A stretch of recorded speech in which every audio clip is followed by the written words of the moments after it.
रागिणी संस्था स्थापन करण्याची वेळ किंवा तो निर्णय तुम्ही कसा घेतला? ते कसं असतं माहितीये, त्यावेळेला माझी परिस्थिती बिकट होती. कोविड होता आणि त्या दरम्यान माझे वडील खूप आजारी होते. वडील आणि आईचं आणि मुलाचं जसं नातं असतं तसंच मुलीचं आणि वडिलांचं नातं असतं.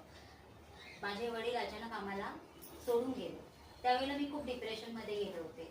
एक तर डिप्रेशनमध्ये जाऊन स्वतःला काहीतरी इजा पोचवण्यापेक्षा त्यावेळेला असा विचार केला की त्याच्यातून उभारी घ्यावी, आपण उभं राहावं.